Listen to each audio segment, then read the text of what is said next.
ready to keep you company wherever you are. Carte Blanche, the podcast, brings you immersive, hard-hitting stories anytime, anywhere, every week. Another week, another whole week wrap with Daily Maverick and Carte Blanche. Helping us dissect the latest political developments is Daily Maverick journalist Queenin Maswabi. Here's what's coming your way. The GNU looks stable, but some GPUs are seemingly headed for the ICU. Then, why it's time for the EFF to speak up about VBS. We need to also understand that this is a witness statement.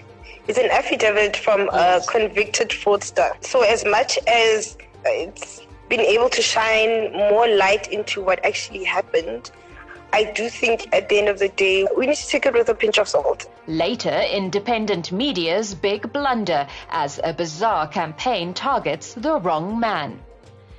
And with the Paris Olympics just days away, we focus on the star South African athletes going for gold. But first, Parliament is in session and there's a lot of work to be done. While last week's opening of Parliament address gives us hope for the next 5 years. Welcome back to the show, Queen, and it's always a pleasure having you with us. How are you doing? I'm good. I'm in the wet Cape Town. It's been so gloomy ever since I arrived here. Now, let's get into last week's opening of Parliament. It was certainly one for the history books now that we have a government of national unity. Now, President Cyril Ramaphosa placed a lot of focus on the concept of, quote, working together and also a cooperation nation, as he said. He also gave us some insights into how policies from different political parties in the GNU are sort of woven together in government's plan of action. Now, it's predominantly ANC policy, but what were some of the key points that stood out for you in President Ramaphosa's address? The address really was, some would say it's boring, but I mean, it's what we are used to hearing from the president, more or less, a list of promises for South Africans and just assuring us that there will be some kind of change. But when I look overall at not only the speech, but just the GNU itself, I believe that they're showing a really united front at the moment. From the gallery, I could see every single time when the president says something, DAMPs clapping, cheering him on, something that we are not used to. It's very interesting to watch how they are all aligned. And even just the reaction from the political parties was really kind of aligned. A lot of support from the political parties, but also a big push for these policies to not just remain on paper, but to be implemented. Although the MK party did try to not really heckle the president, but they did try to stamp their presence in Parliament. But it was nothing major. Overall, just a sense of unity from the GNU. You touched on some of the promises that were kind of made, and some have said that the address was merely a repeat of previous promises not kept by the ANC government and that they're now basically rehashing it under this GNU. So do you get the sense that the GNU, now that they're kind of settling into their ways, that the GNU has what it takes to make at least some of these big promises a reality? Yes, because remember, with a government of national unity, we have different political parties. Now you see the DA for the first time having ministers, and obviously they want to show what they have to offer. They want to use the 7th administration to lure in more voters. I think every political party in the GNU wants to make sure that they do succeed. I'm really excited to see what's going to happen in the next 5 years. But I think particularly because there's a sense of hope. Because of the different political parties, it's easier for these new ministers and deputy ministers to keep each other in check. It's not like before where ministers are from the same party and the level of accountability is not as high as I believe it will be now in the 7th administration. So I honestly do feel like there could be a bit of change in this administration. I'm just crossing my fingers that the sense of unity continues so that we do actually see some kind of change, because it's very dependent on how they are able to work together and effectively so. While a government of national unity is showing signs of stability, things couldn't be more different in Gauteng and KZN. With the ANC battling to bring both the DA and EFF to the coalition table and a simmering war between the IFP and ANC threatening the government of provincial unity in KZN, we ask where it all went so terribly wrong. Speaking of making a success of united governments, I also want to chat about government of provincial unity, because that's also been making some headlines in the past week. Now, as much as the GNU is under the spotlight, some provinces are already beginning to show some cracks. First, we have the Gauteng government of provincial unity that's really fallen to pieces after the DA walked away, and it now seems that the EFF is also threatening to do the same. What's happening in Gauteng? Why is this not working?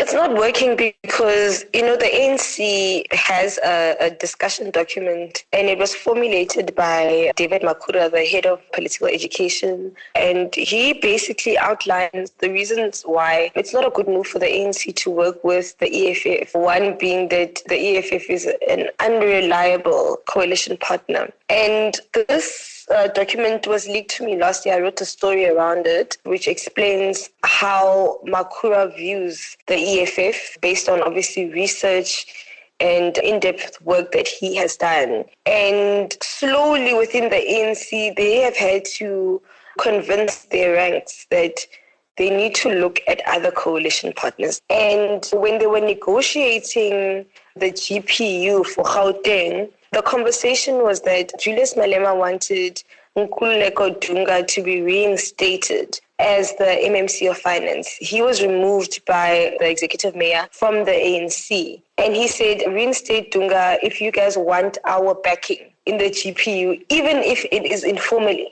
if it's a gentleman's agreement. Because obviously the ANC has a stance not to work with the EFF at all. Yes. So they did not heed his demands around Nkululeko Dunga, and wow, this had a ripple effect, because then now in the city of Joburg, the EFF refused to vote for the loan. I think it was just over 2 billion rand loan that was supposed to be given to the city of Joburg.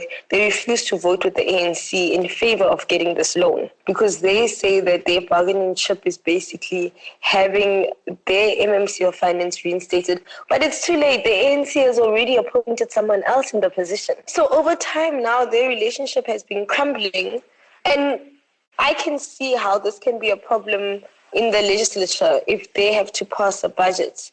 Because now the EFF is going to continue using this as a bargaining chip, their votes, their seats, and their bit of power. And also remember, they are also aligned with the MK party. They make up a big chunk of the Gauteng legislature. And because the ANC was unable to strike a deal with the DA, it finds itself with a minority government, which is a very bad place to be in. So the Premier did say that he did articulate that he's still willing to have conversations with the DA to see if they are not able to reach some kind of agreement. But, it's very complicated just because of how things have played out at national level. So the GNU has had a very big effect on what's happening in politics in all spheres of government for now. So I think that's where the matter stands for now. There should be conversations behind the scenes between the EFF and the ANC in Gauteng to see if there's any way to resolve this, because at the end of the day, they do need the backing of the EFF somehow. And things are also not looking good in KZN, as the ANC and IFP are at each other's throats following some controversial moves at some municipalities. Essentially, the ANC is accusing the IFP of, as they put it, weaponizing the Provincial Department of Cooperative Governance and Traditional Affairs, or Carte. And basically, they're saying that the IFP is trying to place key representatives in various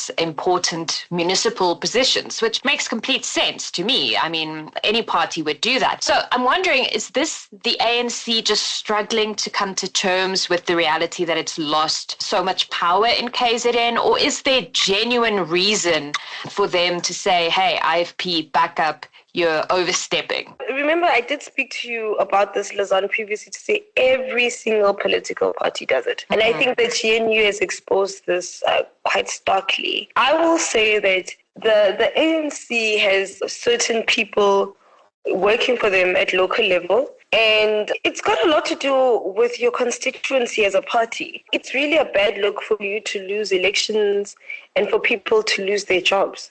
People who've probably been working at certain municipalities for many, many years, losing their jobs because you lost the election. Part of politics is that, yes, people are rewarded with positions, and also political parties prefer their supporters to be the ones working in administrative roles and certain government positions, because it's just more cohesive. You guys are on the same page around what it is you want to do. There are no diverging policy views or anything to that extent, right? So I do understand that the ANC probably wants to protect its constituency to a large extent around that, because it's not only politics, it's people's lives, it's jobs that are involved here. And the IFP at the same time is also trying to please its own constituency and benefit from this GPU that they have in KwaZulu-Natal. So it's really tough to strike a balance when it comes to that, because you need to put your people and those who've backed you first. On Friday, civil rights organization AfriForum announced it had filed a criminal complaint at the Sandton police station, requesting authorities to formally investigate EFF leaders Julius Malema and Floyd Shivambu on, quote, a range of charges and the political party, the EFF, as an organized crime enterprise. This comes about a week after an explosive 70-page affidavit written by convicted former VBS CEO Chifiwa Matodzi was leaked to the media, in which Matodzi alleges the EFF and some of its members were paid millions. Malema, Shivambu and the EFF as a whole deny all allegations, but Queenan says denial is simply not enough. We, of course, need to move on to the VBS scandal, and it's still top of mind for many as the EFF's Julius Malema came out swinging towards the end of last week. Malema has called the latest allegations against both himself and Brian and Floyd Shivambu, quote, propaganda, and he says it's merely an attempt at intimidating the EFF. Now, once again, he reiterated that, quote, no leader of the EFF received VBS money, unquote. But is this something Malema and the EFF can just brush aside as they've done? I honestly don't think that they are treating it like a non-issue. I do think that it's a PR strategy. They are smart enough to know that constantly talking about this and commenting about it will just pump more life into the story. What I can say now, I think that the EFF is just hoping that it's going to die down. And I think somehow that strategy is working. But on the flip side, like you're saying, it actually seems like somehow they don't care.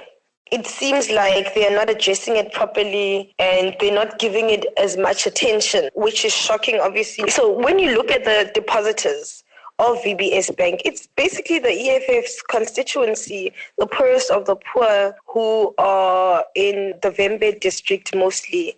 And because of that, I think it's very important for them to address this matter. And I know Daily Maverick's Stephen Grootes, in an article published last week, also asked whether the VBS scandal signifies a point of no return, really, for Malema and the EFF, and kind of whether they are able to regain control of this. And then on Friday, Mail and Guardian reported that the EFF plans on holding a crisis meeting to discuss the VBS matter. And I'm just wondering, you've just said that you feel that they need to set the record straight, but what more do you think they need to do in order to really shut down this VBS matter once and for all? Because it's been in their shadow for years now. I believe bring forward concrete evidence. We need to also understand that this is a witness statement. It's an affidavit from a convicted fraudster. So as much as it's been able to shine more light into what actually happened, I do think at the end of the day, we need to take it with a pinch of salt. But the EFF just needs to come forward with concrete evidence to say, this is what happened, this is why we are disputing what they're saying, this is how we are proving that all these reports and what Matodze said is not true. That's the only way they can convince people that they are not implicated. And that's the only way to get rid of the dark cloud which is hanging over the party. It was a moment in South African media history that many would rather forget. Last week, Monday, independent media and IOL held a bizarre press conference to showcase its latest campaign. Called the Unmasking Project, the media house, owned by controversial businessman Iqbal Survey, confidently announced it had uncovered the true identity of the person behind a popular X account that's been posting political gossip for years. By Wednesday, independent media issued a lukewarm apology after it identified the wrong man. And by Friday, the man incorrectly linked to the @GulamMV account confirmed he is suing Iqbal, the media house, and its various editors for 1.2 million rands in damages. Meanwhile, we still await proof of the now infamous decouplets, also known as the Tembisa 10. As many of us often say, South Africa is a movie, and I really feel there's no greater example of this than last week's unbelievable Unmasking Project presented by independent media and IOL. I watched that absolute mess of a press conference last week, Monday, and immediately as they proudly announced who they believed to be the person behind the infamous X account, GulamMV, I thought to myself, geez, I really, really hope they have the right guy, because they've just doxed a potentially innocent person. And then it turns out they got the wrong person.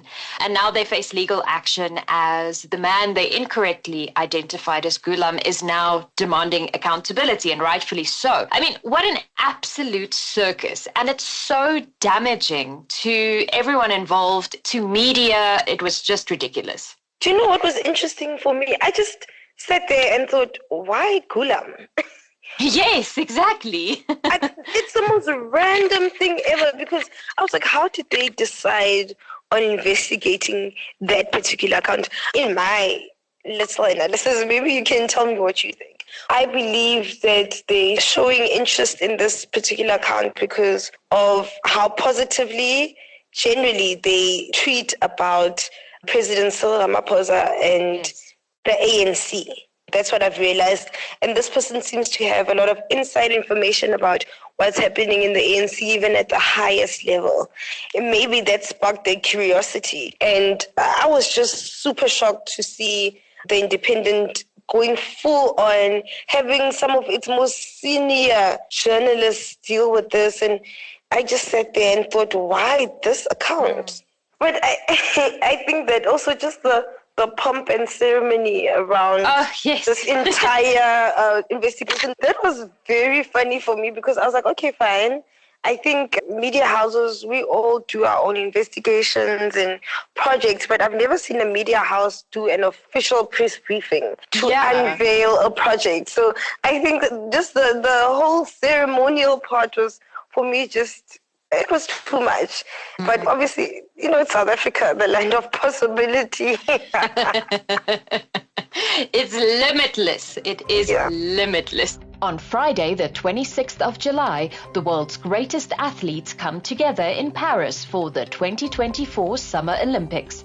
From our stellar track and field stars to swimming greats and everything in between, we can't wait to see South Africa's sports stars in action. Now, let's wrap up this week's show with the Paris Olympics. It kicks off this coming Friday, and we have a few amazing athletes taking part. We have the Blitzbokke that everyone's excited about, showing the rugby crowd how it's done. There are also a few sports that will make their first appearance in the Olympics. That's skateboarding, surfing, break breakdancing, which I'm personally very excited about, and sports climbing. And all of these will showcase South African athletes as well. I'm also excited to see Boipelo Awa in the skateboarding division. She's really paving the way for other female skateboarders out there. So yeah, breakdancing and skateboarding are the two ones that I'm very excited about. Who will you be keeping an eye on? Do you follow the Olympics? I absolutely love sport, but I'm such an emotional being, so I get really upset if I don't win. If my team is not winning, I get really mad. I was having a chat with my friend earlier on about the Olympics and saying that we have such great athletes, but sometimes I just get upset because we choke once we get to the Olympics. I wish all the athletes so much, like I want us to win, but every single time I watch the Olympics, and I mean, for the last couple of Olympics, I don't know. Hey, I don't want to be. I don't want to be. Yeah, it hasn't been the best outcomes for us. We haven't necessarily brought the medals home. Let's put it that way. Yes, it's been frustrating from my side, but I am absolutely excited because yes, for the Blitzbokke.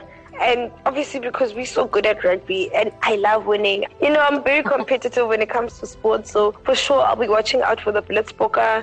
Akani Simbine, he is our track star and it's his third Olympics now. And I'm hoping that he is able to at least get a gold, a silver or bronze medal this time around. He's been kind of coming in fourth and fifth over the years, but I really want him to push even harder. He, along with Caitlin Roskrantz, they are the flag bearers for the Olympics for South Africa, which is quite exciting as well. I really want to see Akani doing well this time around. And then I'm also very excited for Wade van der Kerk. I really like track, so I'm excited for Wade van der Kerk. I just want to see what he has up his sleeve this time around.